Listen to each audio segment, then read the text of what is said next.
الدكتور مرسي نزل يحيي مؤيديه من أمام قاعة المؤتمرات. سبقته 7 سيارات وفي 3 أهو.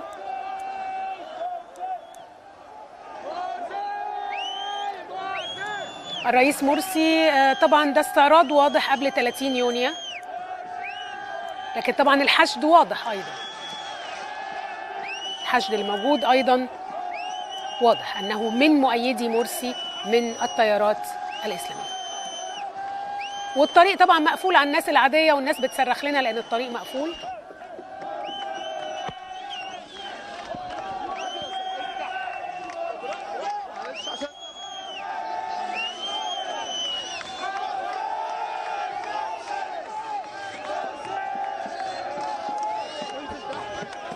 يحتفل مرسي بينما تحزن أسرة مصرية على اغتيال ابنها النقيب شهيد محمد سيد عبد العزيز أبو شقرة الذي قتل برصاص الإرهاب الذي لا يريد مرسي أن يواجهه.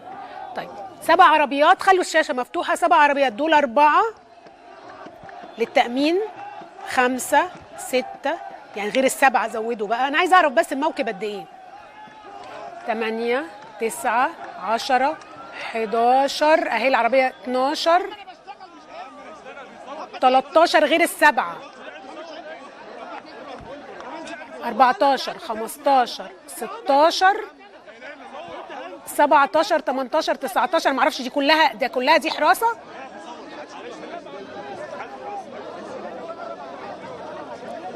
تقرير المركزي للمحاسبات يتحدث عن 2.5 مليون جنيه كلفة بنزين سيارات الرئاسة في مصر سنويا طبعا، أو منذ بدأ مرسي. إذن احنا بنتكلم في لو عدينا 17 فوق ال7، عدوا انتوا بقى عدد سيارات المصاحبه للدكتور مرسي. لسه ما اتكلمناش على لا شفنا عربيات رئيس وزراء، دي عربيات مرسي فقط لكي يقف 3 دقائق ويحاول ان يستعرض ان له شعبيه وسط مؤيديه اللي كان اعدادهم قليله ممن حشدهم الحريه والعداله. نخرج فاصل وبعد الفاصل نقول لكم مين اللي كان. طب قبل ما ننتقل لخبر اخر، انا الحقيقه حاولت ان انا ما اعديش، حاولت ان انا اعدي الملاحظه دي، عماله افكر اروح واجي قبل ما اقولها، لكن يلا.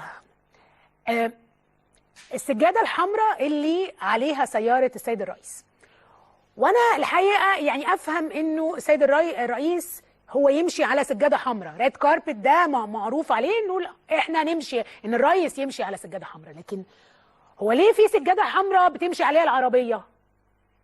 برضو احنا بنسلم هنا، الرئيس جاي بيسلم شقق لمحدودي الدخل ومتوسطي الدخل، بيسلم طرق مطلعينها من لحمنا الحي زي ما بيقول، بيتكلم عن الاسعار، بيتكلم رجل يشعر بمعاناة الناس والمشاكل اللي احنا فيها.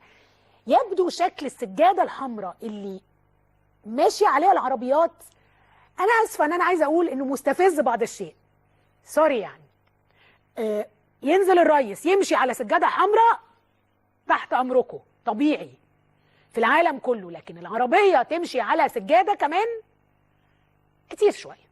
فأرجو من السادة المنظمين إن هم بس يراعوا شوية بعض الحاجات. يمكن أنا أوفر، بس أنا ما حسيتش إن أنا هي شكلها حلو صحيح، لكن هذا رجل بسيط بينزل يلعب رياضة وبيركب عجلة وبينزل يفتح الحاجات وبيقول للناس تقف قدامه. ارجوكم ما تعملوش ده.